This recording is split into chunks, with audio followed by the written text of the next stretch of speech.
तुमच्या जाहिरातीसाठी एक संधी मोठ्या प्रेक्षकांपर्यंत पोहोचवा. व्यवसाय असो किंवा इव्हेंट, विकासनामा सोबत जाहिरात करा. स्क्रीनवरील नंबरवर आजच संपर्क करा. विकासनामा, तुमचा आवाज, तुमची जाहिरात. तसंच विकासनामाला सबस्क्राईब करा आणि अपडेटेड रहा. नमस्कार, मी विकास मिरगणे. विकासनामा डिजिटल प्लॅटफॉर्म मध्ये आपलं सर्वांचं स्वागत. चर्चा करतोय नवी मुंबई महानगरपालिकेच्या निवडणुकीच्या निमित्ताने. आपण उमेदवारांशी चर्चा करतोय, स्थानिक लोकांशी चर्चा करतोय. नवी मुंबईमध्ये सध्या सुरू काय झालेलं आहे, सध्या प्रचाराचे कुठले मुद्दे आहेत, निवडणूक कुठल्या वातावरणात सुरू आहे, याच अनुषंगाने आपल्या सोबत सुधाकर सोनवणे असे व्यक्तिमत्वांचा आज आपण जाणून घेण्याचा प्रयत्न करणार आहोत.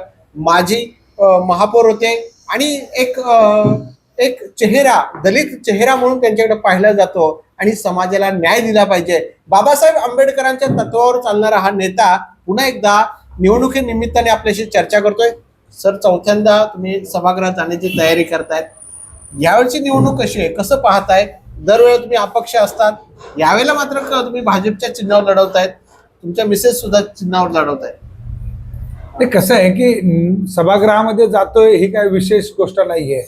सभागृहामध्ये आम्ही असे जाऊ आणि तसे जाऊ, परंतु या ठिकाणी मी असेल, माझी पत्नी असेल किंवा माझी मुलगी असेल, यांनी 2000 सालापासून सातत्याने या विभागाचं नेतृत्व केलेलं आहे, प्रतिनिधित्व केलेलं आहे.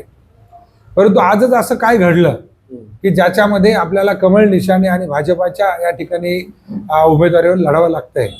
तर याच्यामध्ये सगळ्यात महत्त्वाचं कारण एक आहे की खूप दिवसानंतर या ठिकाणी निवडणूक होते आणि 5-6 वर्षाच्या गॅपने निवडणुका होत असताना मधल्या काळामध्ये ह्या देशामध्ये, राज्यामध्ये कमळ आणि कमळावर निवडणूक लढवणाऱ्या सर्व नेत्यांचा आपण जर हे पाहिलं तर नव्या मुंबईचे नेते आदरणीय गणेशजी नाईक साहेब, त्यांना आपण कमळावर निवडणूक लढवली, त्यांना मदत केली. त्यामुळे लोकांच्या कमळ हे तोंडपाठ होतं. आणि ही निवडणूक पहिल्यांदाच सिंगल प्रभाग न होता त्या ठिकाणी पॅनल पद्धतीने झालेली आहे. आणि पॅनल पद्धतीमध्ये सगळ्या लोकांना त्या ठिकाणी हा कष्टकऱ्यांचा झोपडपट्टी परिसर आहे, लोकांना नीट समजावून सांगणं हे खूप जिकिरीचं होणार आहे. आणि त्यामुळे आपण एक निशाणी असेल तर त्याचा निश्चितपणे लोकांना फायदा होणार आहे.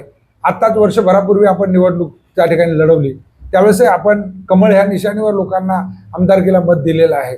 आणि अशा वेळेस आपण कमळावरच निवडणूक लढवावी अशा प्रकारचा आग्रह आदरणीय गणेश साहेबांचा होता, त्याचप्रमाणे कार्यकर्त्यांचाही होता. आणि त्यांच्या आग्रहास्तव आपण या ठिकाणी कमळ ह्या निशाणीवर आता हा पूर्ण पॅनल लढत आहोत. त्या पॅनलमध्ये अ मध्ये रंजना सोनवणे, ब मध्ये वर्षा डोळे, क मध्ये गंगा पाटील आणि ड मध्ये मी सुधाकर सोनवणे या ठिकाणी निवडणूक लढवत आहोत. सर, ह्यावेळची निवडणूक आरपारची आहे, अस्तित्वाची आहे. पहिल्यांदाच नवी मुंबईच्या राजकारणामध्ये एकनाथ शिंदे विरुद्ध गणेश नाईक असा संघर्ष होणार आहे. आरपारची लढाई नाईकांसाठी आणि तुमच्यासाठी सुद्धा कसं पाहताय? नाही, कसं आहे की आरपारची लढाईच असते ना, ती आरपारचीच असते. पण ह्यावेळची निवडणूक वेगळी. ह्यावेळची दरवेळेला एवढं आव्हान नसतं, यावेळेला खूप मोठं आव्हान उभं केलेलं आहे. मला वाटत नाही कुठलं आव्हान आहे, कारण आव्हान त्याला म्हणतात की म्हणजे विजयापासून आपण कोसो दूर असतो. विजय तुमच्या घरामध्ये, विजय तुमच्या हातामध्ये, आणि असं असताना आव्हान कशाला म्हणतात? आणि त्यावर कुठलीही गोष्ट आव्हानात्मक त्यावेळेस असते, कारण महानगरपालिकेची निवडणूक म्हणजे एखाद्या विधानसभेची किंवा लोकसभेची नसते. त्या ठिकाणी तुमच्याकडे आश्वासक चेहरे किती आहेत, तुम्ही ज्या लोकांना सभागृहामध्ये पाठवणार आहेत ते सभागृहात जाणारे लोकप्रतिनिधी तुमच्या किती हिताचे आहेत, शहराच्या किती हिताचे आहेत, त्याच्यावर निवडणूक अवलंबून असते. ही कधी आरपारची किंवा अटीतटीची अशी कधीच नसते ती. आणि त्यामुळे ही काय अटीतटीची अशी वाटत नाहीये. ही वन साईड आदरणीय नाईक साहेबांच्या पुन्हा एकदा भाजपचा महापौर होईल असं म्हणायचं का तुम्हाला? आता मी भाजपमध्ये गेलो म्हणून भाजपचा होईल असं नाही, तर आदरणीय गणेश नाईक साहेबांच्या विचाराचा महापौर होईल आणि म्हणजेच तो 100% भाजपाचा महापौर होईल, याच्यामध्ये कुठल्याही प्रकारची शंका बाळगण्याचं कारण नाही. सर, तुम्ही महापौर होता, तुमच्या प्रभागाचा काय विकास राहिला किंवा तुम्हाला आता परत एकदा सभागृहात जाऊन विकास करायचा आहे असं काय ठरवलंय? ते कसं आहे की ह्या नव्या मुंबईच्या निर्मितीमध्ये ज्या कामगारांचा, कष्टकऱ्यांचा सगळ्यात मोठा सहभाग होता, ते कामगार आणि कष्टकरी त्या विभागाचं मी प्रतिनिधित्व करतोय. 25 वर्षामध्ये ही कामगार ह्या शहराच्या बाहेर जाऊ नये, ज्यांनी हे शहर उभं केलंय ते देशोधडीला लागू नये, त्यांचा सर्वांगीण विकास जर करायचा असेल, मग शिक्षण असेल, सांस्कृतिक सामाजिक असेल, त्या प्रत्येक स्तरावर आपण त्या ठिकाणी त्यांना न्याय दिलेला आहे. फक्त वॉटर गटर मीटरपर्यंत आपण थांबलो नाही, तर शैक्षणिक विकास करताना आपण पाहतोय की आपण शाहू महाराज विद्यालयाची स्थापना केल्यानंतर तिथे थांबलो नाही, तर आपण ETC डफ अँड डम मुलांसाठी देखील मोठं काम केलं. समाज कल्याण सभापती असताना, शिक्षण मंडळ सभापती असताना आपण सॅग्रिगेशन करून भाषेवर आपण हिंदी विद्यालयाची स्थापना केली आणि त्यामुळे लोकांना आपण शिक्षण दिलेलं आहे, आरोग्य दिलेलं आहे. त्यानंतर 2 ग्रंथालयाची आपण स्थापना केलेली आहे. ग्रंथालयातून वाचन संस्कृती आपण वाढवलेली आहे. झोपडपट्टी असताना देखील 4 उद्यानं या ठिकाणी निर्माण केली. तर झोपडपट्टीचा नेता किंवा लोकप्रतिनिधी जास्तीत जास्त सरकारी जागा कशी हडप करता येईल, त्याच्यावर आपली वसाहत कशी निर्माण करता येईल, अशा विचारसरणीच्या असतात. परंतु एक विचारसरणी इथं अशी आहे की जी लोक आहेत ती सुखाने या ठिकाणी नांदली पाहिजे, राहिली तुमच्या पाहिजे. प्रभागामध्ये पण इतर पक्षांनी हडप करण्याचा प्लॉट हडप करण्याचा प्रयत्नही झाला होता. नाही, असं मी काय म्हणणार नाहीये. त्याच्यामध्ये ते फारसे यशस्वी झाले नाही आहेत. त्याचा डाव फसलेला आहे आणि तो पुन्हा एकदा निवडणुकीच्या माध्यमातून तो प्रयत्न करतायत. परंतु या ठिकाणची जनता सुज्ञ आहे आणि ती जनता कुठल्याही परिस्थितीमध्ये त्यांचे अशा प्रकारचे डाव त्या ठिकाणी सक्सेस होऊ देणार नाही, ते उधळून लावेल. आणि त्यामुळे मला कोणावर आरोप करायचा नाही, कोणाचं नाव घ्यायचं नाहीये. त्यांचे कर्तव्य, त्यांचे विचार, त्यांच्याबरोबर आम्ही एक वेगळ्या विचाराने प्रेरित आहोत आणि त्यामुळे तो विचार आम्हाला अशा प्रकारे कुठले कृत्य करायला परवानगी देत नाही. सर, प्रचाराचे मुद्दे काय, दिवसभराचा शेड्यूल कसा असतो, निवडणुका कशा पद्धतीने हाताळल्या जातात? तुमच्यासाठी नवीन नसले तरी सिस्टीम, नवीन मतदार जॉईन झालेला आहे, नवीन लोकांची विचारसरणी बदलत असते. अशा वेळेला मतदारसंघामध्ये किंवा प्रभागात जाताना काय वातावरण आहे, काय लोकांशी चर्चा होत आहे? असं आहे की आमचं जे ब्रीदवाक्य आहे तेच असं आहे, हो हे शक्य आहे, परिवर्तन शिक्षणातून समृद्धीकडे. आणि परिवर्तन हा निसर्गाचा नियम आहे. आम्ही परिवर्तनवादी माणसं आहोत.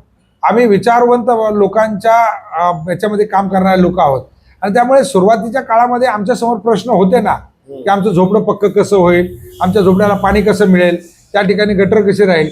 परंतु इथं राहिल्यानंतर आम्हाला इथे राहता यावं आणि राहिल्यानंतर आमच्या घरात जन्म घेतलेल्या मुलांना शिकता यावं म्हणून आपण शिक्षणाचं काम केलं. त्यानंतर आरोग्याचा प्रश्न झाला, त्या ठिकाणी सरकारी दवाखाना असेल, त्यानंतर वाचनालय आपण 2 त्या ठिकाणी निर्माण केले. महिलांना त्या ठिकाणी घरात काम केल्यानंतर बाहेर जाऊन कुठेतरी मोकळ्या हवेत बसता आलं पाहिजे म्हणून उद्यानाची निर्मिती केली. खेळाच्या माध्यमातून आपण शेकडो मुलं नॅशनल आणि स्टेट लेवलची घडवली. तर त्यामुळे तो विकास झालेला आहे. एकदा विकास झाला, मोठा झाला की तो मेंटेन करणं महत्वाचं असतं, कारण मेंटेन होत नाही अशा वेळेस लोकांना मग तो गाव सोडून जावं लागतंय. जसं आपण पाहतोय की वाशीमध्ये शिडकोच्या ज्या वसाहती होत्या, एक स्वप्न घेऊन लोक ह्या शहरात आली होती, पण त्या 20 वर्षाच्या आतमध्ये त्यांचं स्वप्न भंग झालं आणि रिडेव्हलपमेंटला गेल्या. रिडेव्हलपमेंट नंतर किती लोक त्या बिल्डिंगमध्ये राहायला येणार आहे मला सांगा. नवी मुंबई शहरामध्ये पुनर्विकासाचा प्रश्न आहे. तुमच्या प्रभागामध्ये आहे का? झोपडपट्टी जर असेल, तुमच्या मनातला झोपडपट्टीचं डेव्हलपमेंट करण्याचं काय प्लॅनिंग वगैरे, त्या काळामध्ये पण काहीतरी साधारण राजकारण झालं होतं? ते कसं आहे की रिडेव्हलपमेंटच्या 100% मी विरोधातला माणूस आहे. रिडेव्हलपमेंट हा आपापल्या पोटी माणसं काम करतायत, त्या ठिकाणी कुठेतरी कब्जा करायचा असतो, कुठेतरी त्यांना रिडेव्हलपमेंट नंतर अर्थार्जन करून घ्यायचं असतं, अशा प्रकारची त्यांच्या मनात भावना असते. आमच्या मनात ती भावना नाही ना. ज्यावेळेस आम्हाला घराची गरज होते त्यावेळेस आम्ही आमच्या स्वतःच्या पैशाने चटई असेल, पत्रा असेल ते लावून या ठिकाणी राहिलो. ती सरकारची जबाबदारी होती. परंतु त्याच्यानंतरच्या काळामध्ये ज्यावेळेस हे शहर वसलं, या शहराला आम्ही निर्माण केलं, त्यावेळेस आम्ही हे शहर सोडून जाणार नाहीये. या शहरामध्ये आमचं वास्तव राहिलं पाहिजे आणि आज आम्ही ह्या शहरात काम करून जर इथे राहतोय तर आम्ही फुकट घर का मागू? आम्हाला फुकट नकोय ना. आम्ही टॅक्स पेअर आहोत. आम्ही या शहराला चालवण्यासाठी, या राज्याला चालवण्यासाठी, या देशाला चालवण्यासाठी आमचा प्रत्येक कष्टकरी गरीब माणूस टॅक्स देतो आणि त्या टॅक्समधनं हा देश चालत असतो. म्हणून ह्या शहरामध्ये करताना आम्हाला फुकट घर नकोय. ज्या जागा आमच्या खाली आहेत त्या आम्ही बाजारभावाने आज आम्हाला तुम्हाला पैसे द्यायला तयार आहोत. आम्हाला फुकट घर नकोच आहे ना. शासनाने कुठेतरी विचार करावा.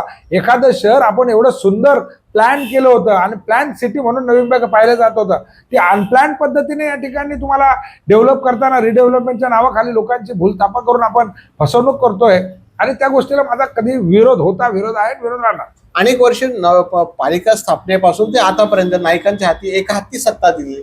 यावेळेला कसं समीकरण असेल? तुम्हाला हा प्रश्न विचारायचा का वाटतोय? नायकांवर आपला विश्वास का नाही? नायकांनी या ठिकाणी टॉप 10 मध्ये आमदारकी जिंकून दाखवलेली आहे आणि त्यामुळे नवी मुंबईची जनता निश्चितपणे गणेश नायकांवर प्रेम करते. गणेश नायकांच्या साठी जे खांद्याला खांदा लावून त्या ठिकाणी येणार आहे. संशय घेण्यासारखी कुठेही तीळ मात्र जागा नाहीये. त्यामुळे एक हाती सत्ता गणेश नाईकांची या शहरामध्ये येईल. धन्यवाद सर. सर तुम्हाला खूप खूप शुभेच्छा. हे होते सुधाकर सोनवणे. त्यांनी सांगितलं की भाजपचाच महापौर येईल आणि पुन्हा एकदा गणेश नाईकांच्या नेतृत्वाखाली नवी मुंबई शहराचा विकास केला जाईल. सर खूप खूप धन्यवाद. धन्यवाद. नमस्कार. तुमच्या जाहिरातीसाठी एक संधी मोठ्या प्रेक्षकांपर्यंत पोहोचवा. व्यवसाय असो किंवा इव्हेंट, विकासनामा सोबत जाहिरात करा. स्क्रीनवरील नंबरवर आजच संपर्क करा. विकासनामा, तुमचा आवाज, तुमची जाहिरात. तसंच विकासनामाला सबस्क्राईब करा आणि अपडेटेड रहा.